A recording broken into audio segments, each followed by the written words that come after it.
So I read in your press notes that you wrote this project for yourself, that it's a passion project. So it felt like Clue meets Guess Who, a Western meets a noir. How did you conceive it?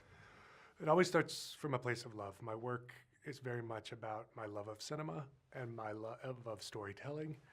With Bad Times at the El Royale, I wanted to write a love letter to film noir, crime cinema in general, crime thrillers, and so I started from there. I started with a love of the form. There are big metaphors and symbolism, so I was wondering if you could guide us through some symbols, like the numbers you chose. For example, there's 20, there's room 5, there's room 7, there's 123. So can you tell us more about it? Well, the movie at its core is very much about the duality of the human experience, and I was raised very Catholic, and as a result, that duality is in every frame of the film.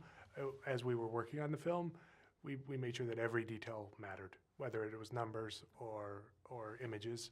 We wanted everything to tie into what the characters were going through. So there's a lot of hidden Easter eggs throughout the film for viewers who are paying close attention. How did you, since we were talking about this big division, let's say between evil and good, between California and Nevada, how did you work on that? And why California and Nevada? I think I started with California and Nevada just because I love California and Nevada. There's something very romantic about those two states. As we say in the film, California is about hope and opportunity, and Nevada, you can change your life with one roll of the dice, and I like that. I like the character of the states, and I wanted to show that. And when you're a director, you get to play around with whatever you want. It's just your imagination, and so I picked my two favorite states and made a hotel in the middle of both of them. There's also, I don't know if I saw it correctly, but there's I noticed that the jukebox is like set as an altar. Yes.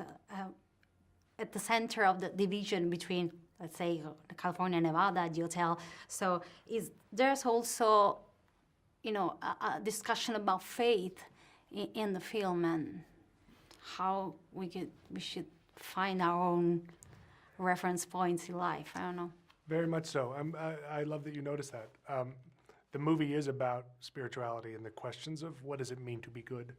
What does it mean to be good in a dark time? How do you try to be a better person each day? I think it reflects my Catholic upbringing. I was raised Catholic, and I think that infuses the movie.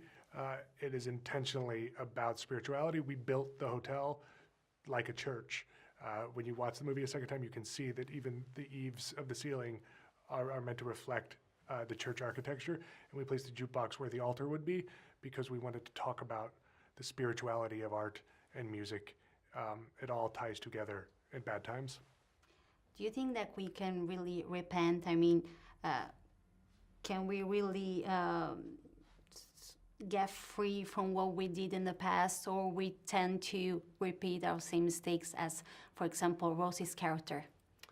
I think the answer is both. I think we do as humans tend to repeat our mistakes. And Bad Times at its core is about these characters struggling with the same mistakes they make over and over and over. And yet at the same time, it is possible to break out of that. People can repent. All people deserve forgiveness and the chance to be better people. And I think that is at the core of this movie. As a writer, how did you choose, and did you struggle on how to choose what to get deep into and what to leave it like that without really putting too much, as, for example, one of the characters, John Hamm characters, for example? I let the characters tell the story. As I've gotten older, I've gotten more comfortable not knowing where the story is going to go as a writer. I like to just create characters, create people that I want to watch on screen, and let them take me places. With Bad Times, that's what I did. I created 7 characters, and then just let them go. Let them see where the story wanted to take me. Anytime I felt like a character would or wouldn't do something, I would just let them do it. I would do whatever the character was natural, and that led to some of the biggest surprises of the film. A lot of the film has big surprises in it, and it's a result of me trusting the characters to do what they would do in that moment, not what the audience expects. I think, and I noticed that music is very important for you and it's essential in a film.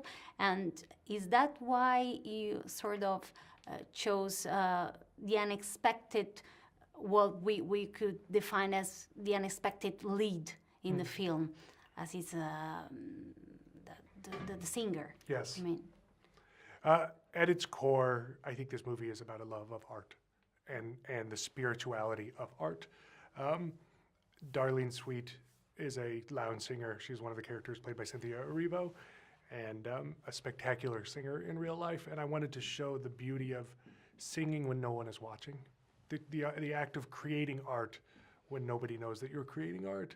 And so at its core, this movie is about struggling to find beauty in the dark times. And for me, that beauty comes through art and specifically through singing. grazie. Thank you so much. Thank you so much. This is wonderful. Good luck. Thank you so much.